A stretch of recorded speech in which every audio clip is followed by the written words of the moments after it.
Hi again, Muhammad, and our viewers. Welcome to our show. We hope that in the past, let's say, week, 8 episodes, that you liked what you've watched. We're trying to cover a lot of topics and areas, in this short period in Ramadan, and so that we can give you direct insight into each and every area. Of course, we know that we're not going in depth in each and every area. We'll try, if you want us to talk about a certain topic, give it more attention in our talks, please go ahead and send us a message or comment on LinkedIn, Facebook, or on YouTube. All right. Hi, Ismail, and welcome to our viewers. We thank you for the feedback. Like Ismail said, we've tweaked some of our content. We hope you enjoy it, and we always welcome your feedback and input. All right. So, Muhammad, last week we started by describing the general landscape in our region. This week we're talking about the market. We started the first episode by talking about cash versus credit culture, which is one of a big thing here in the Middle East. Second thing, which is we talked about consumer spending, and what I like now to go into is let's say the different areas that we believe locals or Arabs spend their money on. So it's kind of a segmentation of the market. So we segmented, let's say, the B2C market or the consumer market into 8 main areas, and we're going to go through them one by one, and see who's working in this landscape globally and locally, as well as see areas of growth. So, Mohammed, we're going to start with accommodation sector. In the accommodation sector, I see, let's say, the market, which is called the prop tech market. Traditionally, in this market, we have it's kind of a marketplace where you have the sellers and buyers, the landlords who want to sell their properties to to potential buyers, or who want to list their properties for rental. Yep. So, and in the middle, you have the real estate brokers or real estate agents. Yeah. So now, technology-wise, you have the role of the real estate agent has been upgraded or has been moved online. So you have companies such as, for example, PropertyFinder, Dubizzle, Bayut, and other players in the market.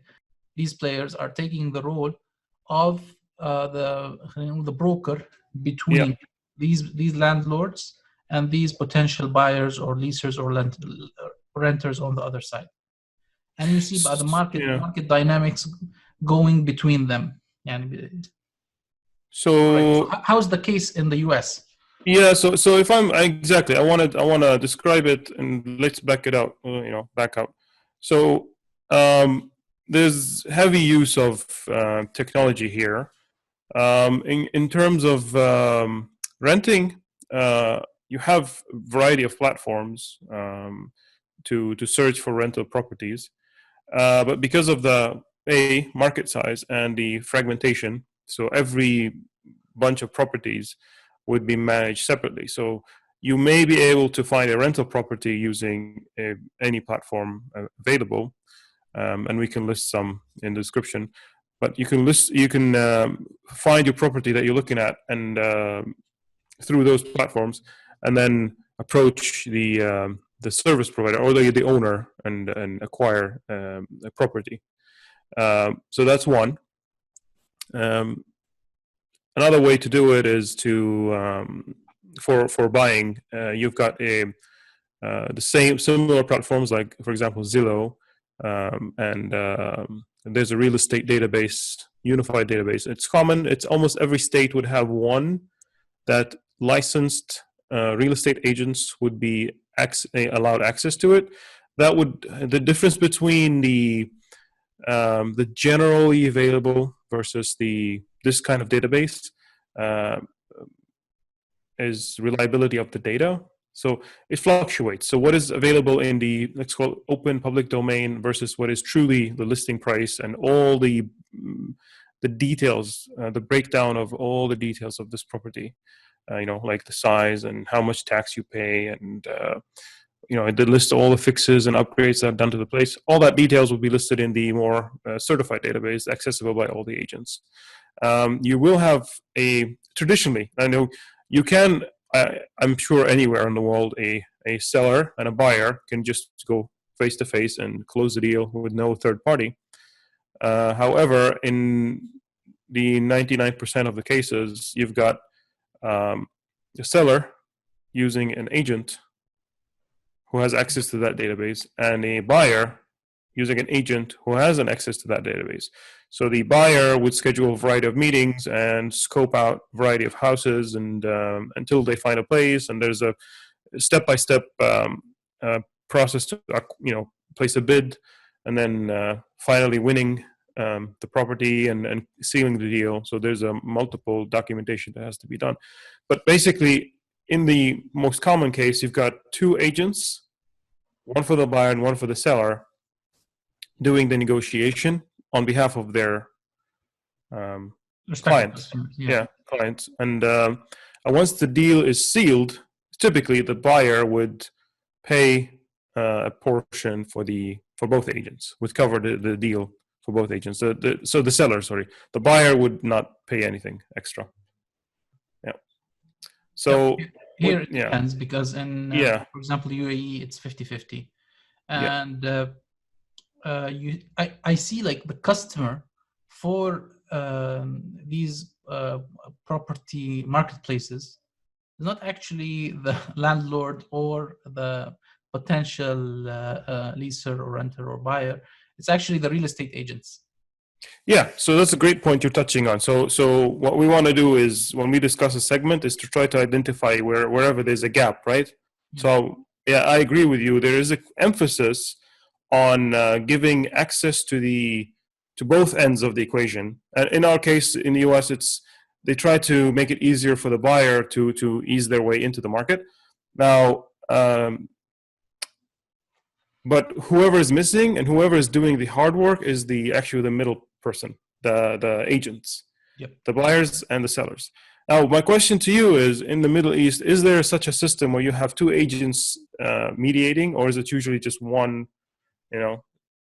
one layer? It depends.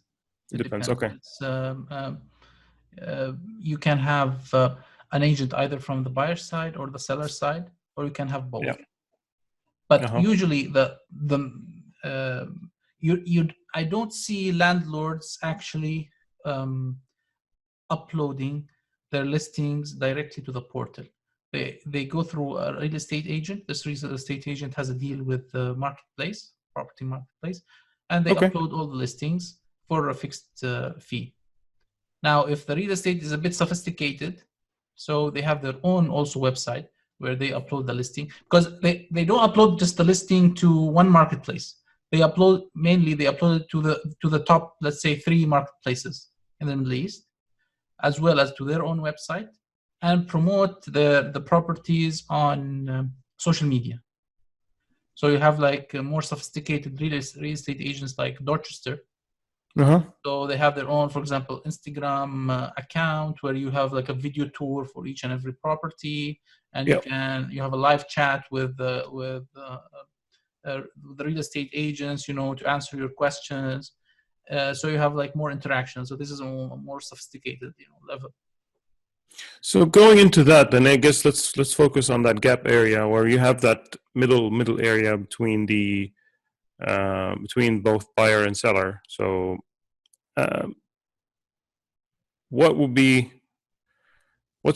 if we think of the issues or the headache that the agents have to deal with to list it, to negotiate it, because right now it seems like ad hoc. You mentioned it's completely ad hoc. So Dorchester goes on their own, they go and promote it and put it on their social media, and they do virtual tours, and there is no common place where it provides enough linkage and to a variety of properties between the seller and the buyer. I see from the seller side, landlords are not very interested to handle the transaction themselves, because definitely landlords don't have that time. They relinquish that responsibility, or they delegate this to the real estate agent, who, for example, because he has to talk to multiple customers, he has to answer their queries, he has to maybe take potential clients on tours of different properties, for example, for different properties before they decide. So the landlord, they don't have that, they don't have the time or the energy to do that themselves. So this is delegated directly to the real estate agent. Now, on the other side, I've seen, on the other side, on the buyer side, there are two, let's say, two ways to search for the properties. Number one is directly through the portal. So you search the different listings, and see the potential, the areas, the cost, and so on. So you get an idea about the market and the price range of the properties. But if you the deals don't happen online. Deals happen offline. So you have to contact the agent. The agent, online, you will not see the best price. Usually, you will see it's just a hook. Yeah, it's just it's the hook to bring in the customer, to lure you as a customer. But when you talk to the real estate agent, then things start to uncover. All right, you saw this listing here, but I have a better deal over here. Come and check it, for example. Or let's say the price was like 200,000 as an example, which was online. Now I can give you, the owner can give you like 20% discount, for example. So you don't see that kind of the real situation online. You have to go face to face with the real estate agent to get a deal, either on both, sales or rentals. The same thing for two. And I've personally done rentals, and I've personally bought properties. So I've tried both through the portals and through the real estate agents. So still, traditionally, I don't know the situation in the US. I think it's the same thing. That it's mostly the same, dependent on the real estate agents. Yes, the human element is common. So even when your negotiation doesn't happen, you can, like I said, you can do it face to face, but still it has to happen with a human, and it doesn't happen over a platform. And the price listed is the door opener. Of course, you can go up and down, but it never goes without the human element in it. Yeah. And we have opportunities. So the opportunities here, is improving. Or the direction I see it is improving the brokerage services. So either to provide, a standardized way to list properties, provide, detailed descriptions, provide high quality images. Sometimes you have some sites, PropertyFinder, I believe, they give you like a market rate. What's the current market rate for rentals and sales on square meter or square foot basis? So you see these kind of statistics. Other areas, I didn't see them. I didn't see them yet in the region, but I've seen some examples in the US where you have like more use of AI technologies. So, for example, I saw a startup that they use satellite images across the different, for example, a 10-year period to highlight the areas of growth within a city. So they tell you like, based on the image analysis of this area across 10 years, we see like the growth is in the northern part of the city, or in this neighborhood, or in that neighborhood. Yeah. I've seen that startup in the US. Another example which it's actually a Palestinian startup, which is interesting. Okay. Yeah, Okay. Palestinian startup that is targeting the US market, which they do data aggregation and data mining, yani algorithms, as well as based on, of course, data aggregation and mining, as well as machine learning, to aggregate information from different sources. For example, in a neighborhood, I get the information like how many schools are available, what's the crime rate, what's the Exactly. what's the typical, for example, sale price per square meter or per square foot, what's the how many, for example, hospitals are there, all these statistics, what's the weather like, what's the it gives you you aggregate the data, so like you said, it's a variety of multiple input data points that are mostly publicly available, that would start to give you an indication of it sets a more more clear, the word maybe clear, or precise or accurate, that's accurate price point for the property. So that helps you as an agent, and helps everybody pretty much to get a fair understanding of what the price point should be, right? Yeah, and it gives you, at the end, it gives you a classification. Correct. So it's a multi-factor classification. It gives you a score, like A, B, C, D, E, for example. Like this neighborhood is an A. So it's based on the data. It's a desirable neighborhood. You should, for example, purchase a property or rent a property there. Or it gives you this, additional layer of information to the user. And then it's kind of a layer on top of the marketplace, the property marketplace. Yeah. And once for example, you receive this information and are ready to talk to a real estate agent, so it links you to the required real estate agents.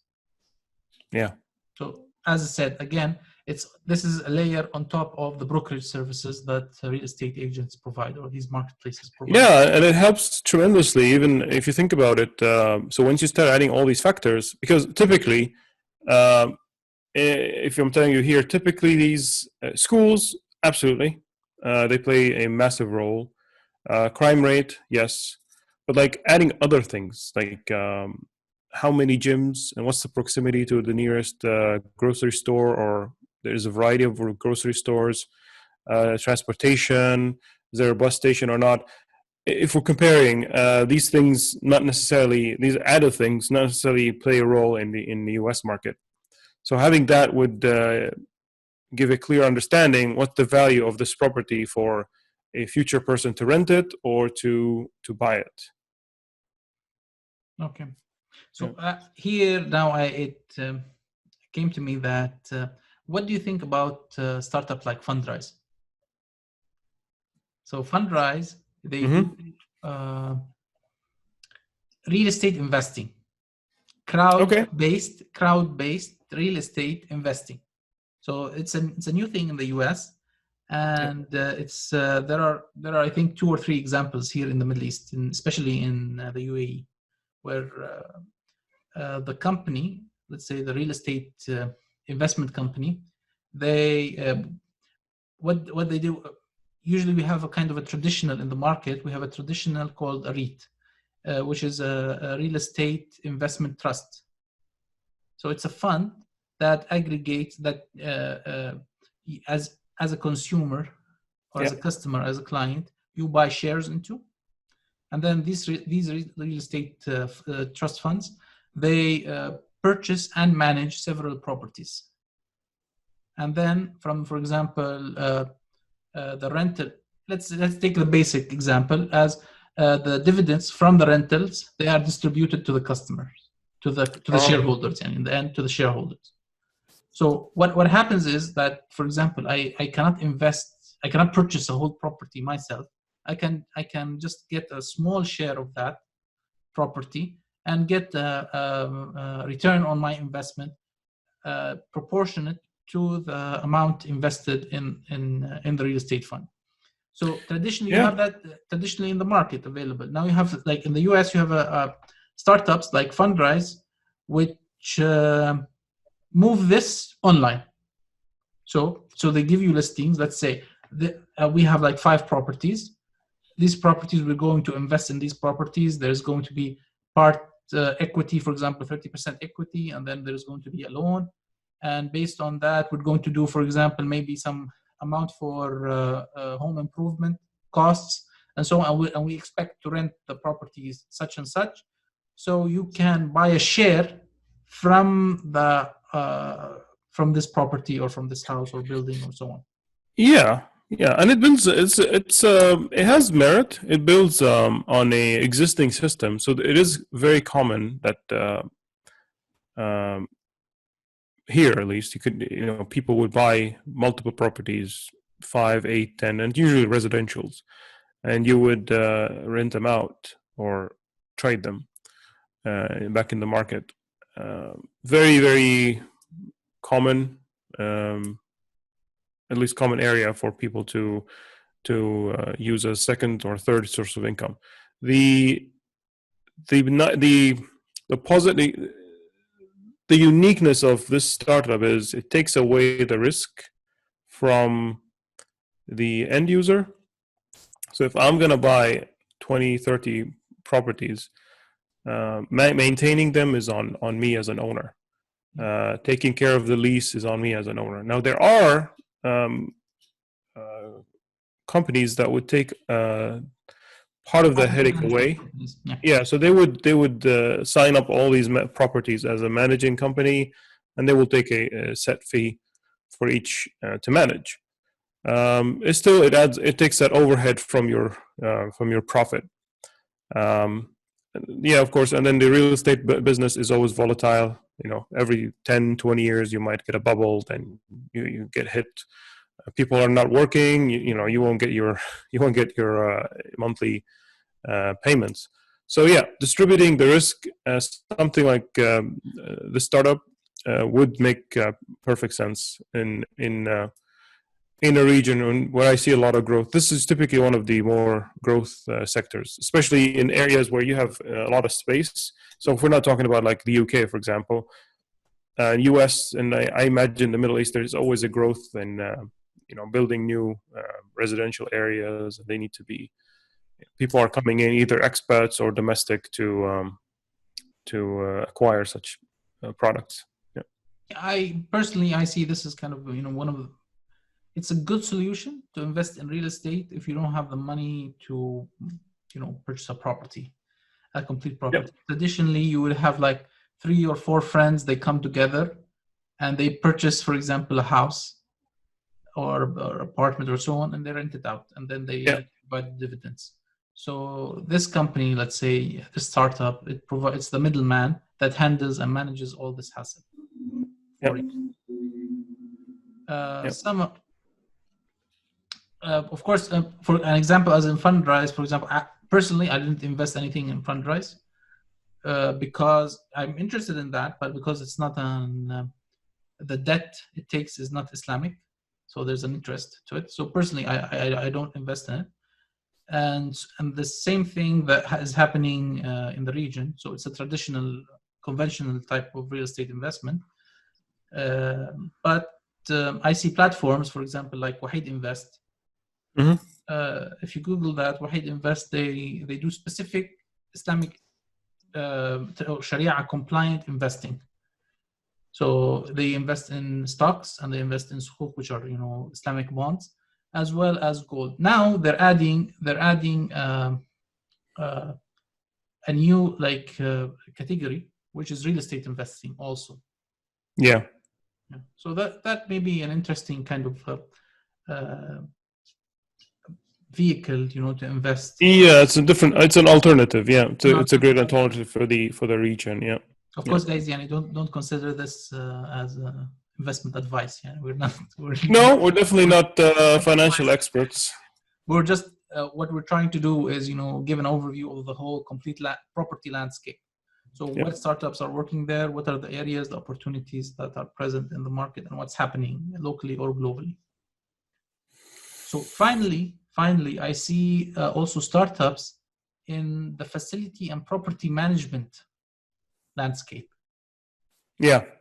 Yeah. So you have companies that provide the technologies to the property managers or the real estate agents that manage the property on behalf of the landlord.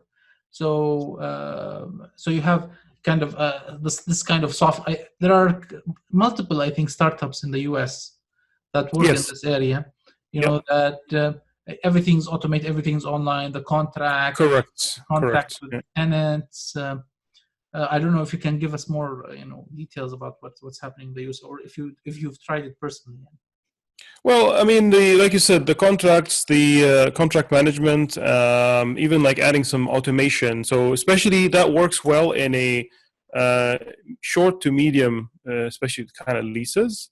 So if we're looking at the rental part, so you got a lot of companies that would do automating your um, the payment, like setting up the system for payment, for background check if it's necessary, for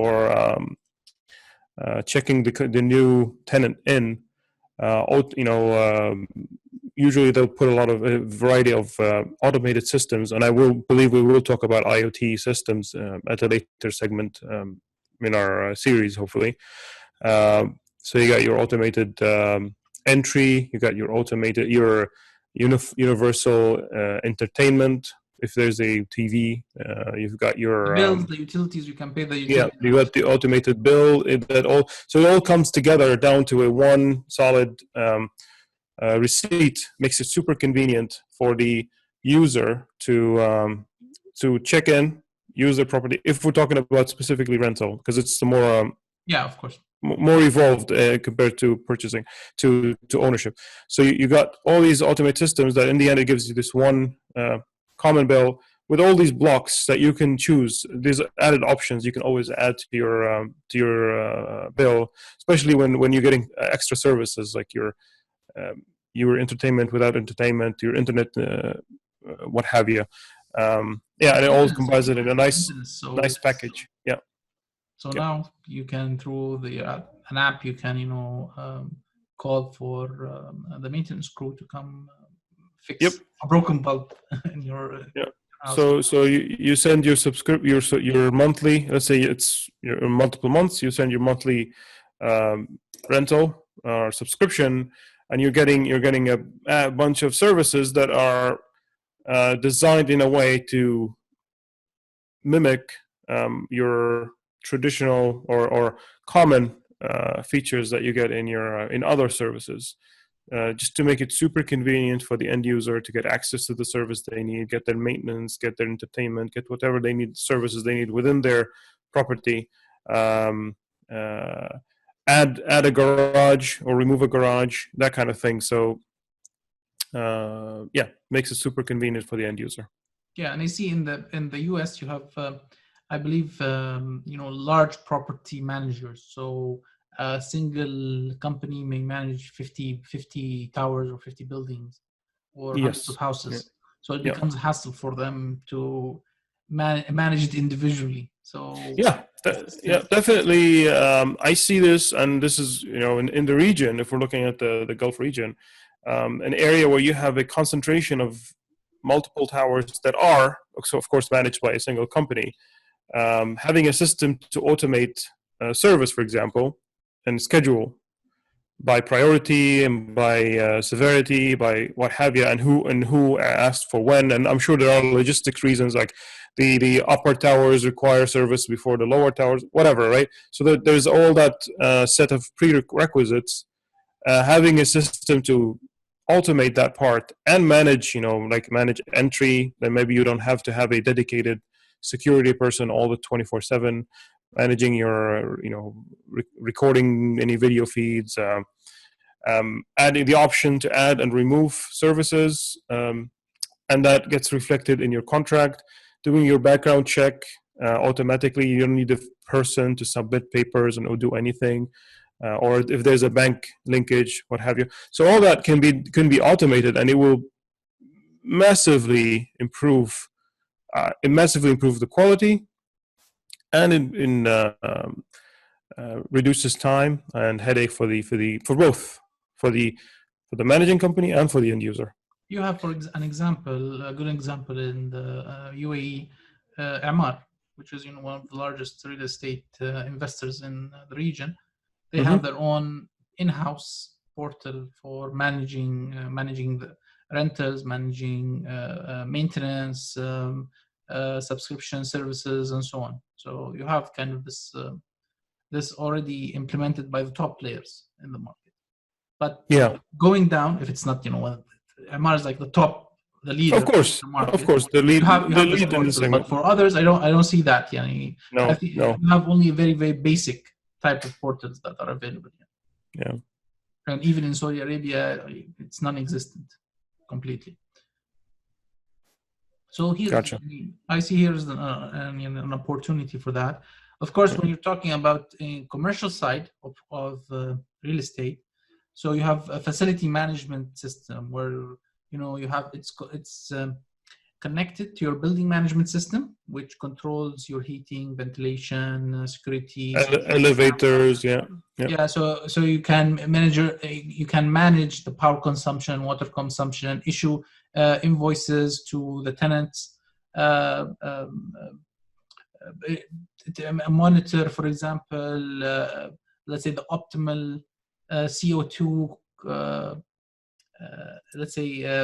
emission within the building, optimization of the temperature within the building, to lower power consumption and so on. So you have kind of these bells and whistles that come with.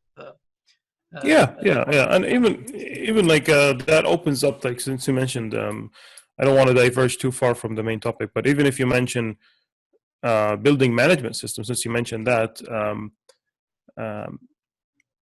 It's still in early phases, but a lot of buildings that are well mapped are providing a mapping service that would link with we call delivery robots. So take it one step further, and if you need your packages delivered to your building, and it's within a certain distance from a supported store, it's been tested by Amazon, it's been tested by other companies, and you can have a delivery robot that enters the building, and use the service elevator to go to the specific floor and then to the apartment and drop off a package, or even if it's a business, right? Doesn't matter. So you start opening up furthermore, even for smaller business, having that common platform that links all of these properties together doesn't necessarily have to be just the AMRs of the real estate business. Definitely, I believe there is room for improvement. There, and mapping these kind of new fancy technologies, robots. Definitely possible. I mean, it cuts away on the. I'm sure we're going to talk about it in the next segment, but the maybe in the COVID world, plus the whatever the infrastructure is there, definitely having an idea like that, a product like that, a service would be valued by end users. Yeah, that's good. And of course, here we have this can be divided into two sections or two ways. You have either these autonomous or delivery robots, and you have the UAVs that are also flying your package. Yes, absolutely. Amazon is famous, trying experimenting on these delivery drones, that drop off the package at your house. But it still hasn't, I think, gone mainstream in the US. Not yet, no. And I still believe we're still very far in the Middle East. We are far, even in the US, and it is going to be limited to mega cities only. So whatever there's a mega city that makes sense. If it's an urban area, suburban area or rural area, it doesn't make too much of a sense. For an urban area, like heavily urbanized, dense downtown area, absolutely. It makes the problem much easier to solve. Yeah, so you may have like these delivery robots or delivery, let's say, vehicles, autonomous vehicles. They drop off your packages in the urban areas, and then you have these UAVs. They deliver your packages to the rural or suburbs.